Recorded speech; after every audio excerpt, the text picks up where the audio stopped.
অনেকেই বলে দিদি ভাই ব্লাউজটা তো কাটিং তো দেখালি, কিন্তু স্টিচিং কিভাবে করবো, একটা ব্লাউজ রেডি করবো কিভাবে? তো আজকের এই এই যে দেখতে পাচ্ছ আমি একটা ব্লাউজ কিন্তু এখানে কাটিং করে নিয়েছি, এটা আজকে স্টিচিং পুরোটা কিন্তু দেখাবো কিভাবে রেডি করবো। দেখো আমি কিন্তু এখানে ফলসের সঙ্গে মেন কাপড় কিন্তু অ্যাটাচ করে নিয়েছি সবগুলো পার্ট, দেখতে পেলে। এবার আমি তোমাদেরকে জয়েন্ট দেখাবো। এটা হচ্ছে প্রথম পার্ট, সবগুলো দুটো করে আমি এগুলো সাইডে রাখলাম।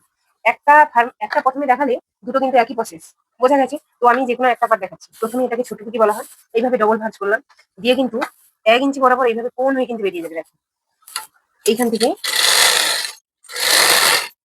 সবসময় যেন আমাদের কাটানো ব্লাউজ কিন্তু ডবল ভাঁজ করতে হয়। এইটা হচ্ছে এই যে কোণ করে বেরিয়ে গেলে এটার কারণ হচ্ছে খাপটা কিন্তু সুন্দর হবে। প্রথম পার্টটা তোমাদেরকে দেখালাম, দ্বিতীয় পার্টের কিন্তু আমি দুটো নিয়েছি। তোমাদেরকে এখানে একটা জিনিস দেখানোর আছে। দেখো আমাদের এক সাইড চাওড়া থাকে আর এক সাইড কিন্তু ছোট, বোঝা গেছে? এই যে ছোট দিকটা সবসময় কিন্তু এই সামনের দিকে হবে। তাহলে দেখতে হবে এটাই যদি আমি দিই চাওড়া দিকটা, তাহলে সামনের দিকে চলে এসছে, কিন্তু এটা হবে না। এটার এইটা আর এই পার্টটা আর একটা পার্ট যে আছে এটার জন্য কিন্তু এইটা, বোঝা গেছে? এটা হচ্ছে ছোট দিক। তো আমি এটা রেখে দিচ্ছি, তোমাদেরকে এটাই আমি দেখাচ্ছি। দেখো 1/2 ইঞ্চি বরাবর কিন্তু আমি সেলাই করে দিয়েছি, দেখতে পেলে? এটাকে আমি সোজা করে দেখাচ্ছি। দেখো খাপটা কত সুন্দর এসছে, দেখতে পেলে? খুবই সুন্দর এসছে খাপটা। কাস্টমার কিন্তু এমনই খাপ হলে কাস্টমার ছেড়ে কিন্তু যাবে না। এবার এখানে আমি একটা জিনিস তোমাদেরকে দেখাই দেবো, এস পার্ট, এটাকে বলা হয় এস পার্ট, 3 নম্বর পার্টটা। তো এখানে দেখো আমি যদি এই পার্টটা এর সঙ্গে জয়েন করি, এটা কি আসবে? আসবে না, এটা কিন্তু অন্য পার্টির জন্য। বা এমনই যদি করি উল্টো হয়ে যাবে, তাহলে এটা হচ্ছে এর জন্য। এইটা দেখো, এটা হচ্ছে ডান পাশ, বোঝা গেছে? এইভাবে এর উপর রেখে কিভাবে স্টিচিং করবে, এইভাবে কিন্তু রেখে বসিয়ে বসিয়ে কিন্তু পুরোটাই কিন্তু এর সঙ্গে অ্যাটাচ হবে। 1/2 ইঞ্চি বরাবর সেলাই হবে। আমি সেলাইটা করে তোমাদেরকে দেখাচ্ছি। এটা আমি সোজা করে দেখাচ্ছি, এর সঙ্গে অ্যাটাচ করে নিয়েছি, দেখতে পেলে? এরপর হচ্ছে কোমরপট্টি, যাকে বলা হয় বেল্ট। বেল্টের এই যে কোন সাইডটা, তোমাদেরকে বলি সবসময় যেন বেল্টের কোন থাকে। আমি যদি এটার সঙ্গে অ্যাটাচ করি কিন্তু হবে না। এ হচ্ছে কোন হচ্ছে এই সাইড, দেখতে পেলে? এইভাবে এর ওপর কিন্তু রেখে এটাকে এইভাবে উল্টো দিক করে কিন্তু এইভাবে সেলাই হবে। তো দেখো আমি কিন্তু সেলাইটা করে নিয়েছি, এবার এটাকে সোজা করে দিই। তোমরা সবাই জানো প্রত্যেকে যে কোমরের একটা মানে চাপ সেলাই থাকে, এইখানটায় দুটো চাপ সেলাই দেওয়া থাকে না?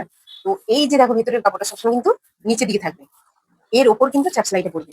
ওপরের দিকে কিন্তু থাকবে না, তাহলে কিন্তু ভুল হয়ে যাবে। নিচের দিকে যে কাপড়টা থাকবে ওর ওপর কিন্তু চাপ সেলাইটা পড়বে। তো এই যে চাপ সেলাইটা দেওয়া হবে, এটা হচ্ছে খুব ছোট ছোট, এইভাবে একটা দিলাম, আবারও এই ঘুরিয়ে কিন্তু 1/2 ইঞ্চি বরাবর এইভাবে দুটো সেলাই কিন্তু দিতে হবে। দেখো একই প্রসেসে কিন্তু আমি দুটো পার্ট কিন্তু রেডি করে নিয়েছি, বোঝা গেছে? এবার আমি একটা একটা করে দেখো তোমাদেরকে দেখাই। এটাই হচ্ছে, এটাকে বলা হয় হুক পট্টি আর এটাকে বলা হয় কাজ পট্টি। বাম দিকেরটা সবসময় ওপর দিয়ে বসবে। আমি এখানে এর মাপে একটা কাপড় নিয়ে নিয়েছি, কাপড় খুবই মানে শর্ট, এই জন্য আমি একটু ছোট করে নিয়েছি, একটু বাকি রেখেছি। তোমরা চাইলে মাপেও নিতে পারো, যারা নতুন একটু বেশি করে নেবে। দেখো এইটা কত নিয়েছি, 2 ইঞ্চি চাওড়া মাপে একটা কাপড় নিয়েছি, এটা কিন্তু সোজা দিক। এর উপর এইভাবে কিন্তু বসাবো, এর উপর এইভাবে বসিয়ে কিন্তু 1/2 ইঞ্চি বরাবর সেলাই করবো। আমি প্রথমে একটা একটা করে তোমাদেরকে দেখাই।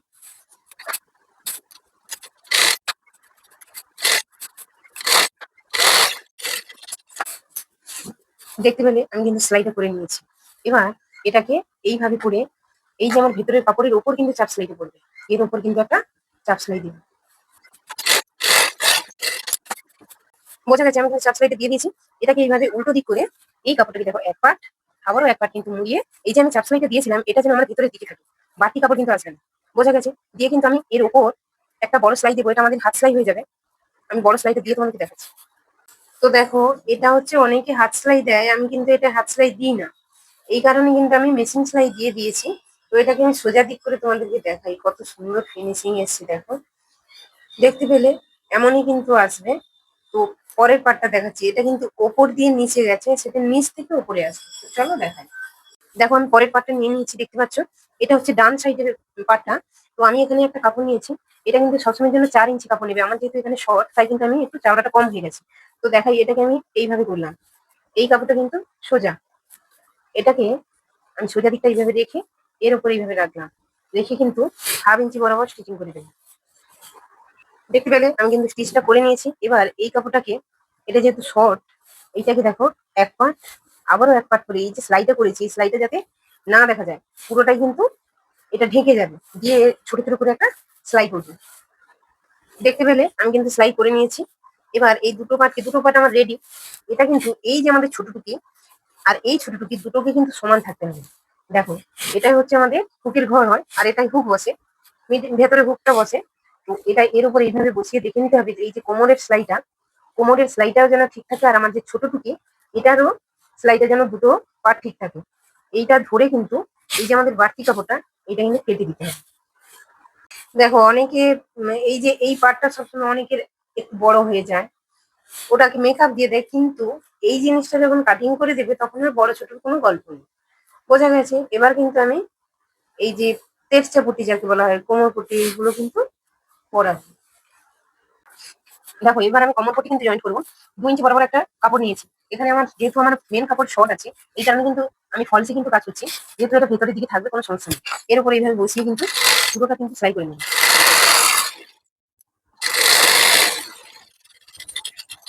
আমি একটা তোমাদেরকে রেডি করে দেখাচ্ছি। দেখো, একটু বাকি রেখেছি, এটাকে এর উপর দিয়ে একটা চাপ সেলাই আসবে। দেখতে পেলে চাপ সেলাইটা কিন্তু দিয়ে দিয়েছি।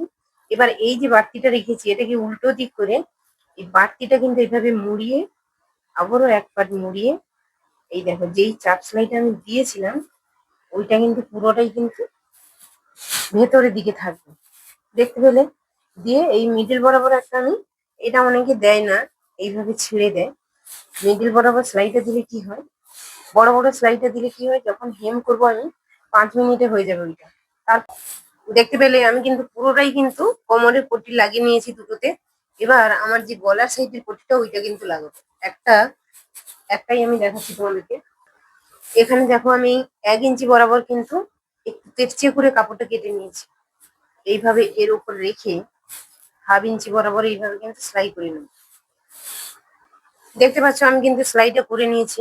এইভাবে বসিয়ে কিন্তু সেলাই করে একটু বাড়তি রেখেছি। বোঝা গেছে? এরপরে এইটাকে সোজা করে কিন্তু এই যে ভেতরের কাপড়টা এর ওপর কিন্তু গুড়িতে গুড়িতে একটা চাপ সেলাই যাবে। চাপ সেলাইটা দিয়ে, দেখো চাপ সেলাইটা দেওয়া হয়ে গেল। দিয়ে এই যে বাড়তিটা এটাকে এইভাবে ভেতর দিকে মুড়িয়ে, আবারও এক ফ্লোর মুড়িয়ে, আবারও এক ফ্লোর মুড়িয়ে দেবো। দিলে কি হবে, এই আমার যে চাপ সেলাইটা দিয়েছিলাম এটা কিন্তু ভেতরে থাকবে, বাইরের দিকে কিন্তু থাকবে না। মিডিলে একটা বড় বড় করে সেলাই দিয়ে দেবো, তারপর কিন্তু হাত সেলাই দিয়ে এটাকে খুলে দেবো। বোঝা গেছে? তো দেখতে পেলে এটাকে কিন্তু আমি এইভাবে বড় বড় করে সেলাই দিয়ে দিয়েছি। এবার এটা হেম হলে কিন্তু বড় সেলাইটা খুলে দেবো। তারপর দুটো পাটকে কিন্তু রেখে এইভাবে মিডিল বরাবর একটা বড় বড় সেলাই দিয়ে দিয়েছি। যখন আমি হুক করাবো এটা তখন খুলে দেবো। এটা হচ্ছে পেছন পাট। দেখো, পেছন পাটের এটা হচ্ছে সোজা, আর এটা ফলস। সোজা দিকে কিন্তু আমি ফলসটাকে এইভাবে রেখে দেবো। তো দেখো, আমি এখানে পেছন পাটটা নিয়ে নিয়েছি। পেছন পাটের মিডিল আমি কিন্তু আগে থেকে বের করে রেখেছি। এই সামনের পাটটা এইভাবে, এটা কিন্তু সোজা দিক, সোজা দিকটা সামনের পাটে এইভাবে দিলাম। দিয়ে এই যে মিডিল বরাবর এইভাবে রেখে কিন্তু দুটো পাটকে সমান করে কিন্তু ফুট জয়েন করবো দুই সাইডে ফুটটা জয়েন। দেখো, আমি দুটো পাটকে কিন্তু জয়েন করে নিয়েছি। দেখতে পেলে পেছন পাট সামনের পাট কিন্তু দুটো জয়েন করে সোজা করে রেখেছি। এবার আমাদের হাতা জয়েন করতে হবে। হাতাকে এইভাবে মিডিল করে একটা চিরকুট দেওয়া আছে, এটা হচ্ছে সোজা দিক। আর এই যে জয়েন্ট সাইড, এই মিডিল আর জয়েন্ট সাইড দুটো এক এক থাকে। এইখান থেকে কিন্তু আমাদের হাতাটা লাগানো শুরু হবে। এইভাবে করে কিন্তু পুরোটা এইভাবে বসে আবার ঘুরে এইদিকে আসবে। বোঝা গেছে? আমি জয়েন করে দেখাচ্ছি। দেখো, আমি কিন্তু দুটো হাতা কিন্তু অ্যাটাচ করে নিয়েছি। দেখবে, এবার এটাকে এইভাবে ধরে রাখো। এইভাবে ধরে কিন্তু এই সাইডে দুটো পাটি কিন্তু সমান করে সেলাই করে নিতে হবে। বোঝা গেছে? কেউ বাকি কম হবে না কিন্তু। এইভাবে সোজা সেলাই হলে আর এটাও সেলাই হয়ে যাবে। তারপর ফিটিংস হবে। তো ফিটিংস আমি দেখাচ্ছি, আমার চ্যানেলে দেওয়া আছে, তোমরা ফিটিংস দেখতে চাও অবশ্যই দেখতে পারো। আর কেমন হয়েছে ব্লগটা দেখতে। কিভাবে ফিটিংস করেছি যদি দেখতে চাও আমার চ্যানেলে দেওয়া আছে, অবশ্যই কিন্তু দেখে নিতে পারো। আর কেমন হয়েছে অবশ্যই কমেন্টে কিন্তু জানাতে ভুলো না। চলো, সবাই ভালো থেকে সুস্থ থেকো, টাটা।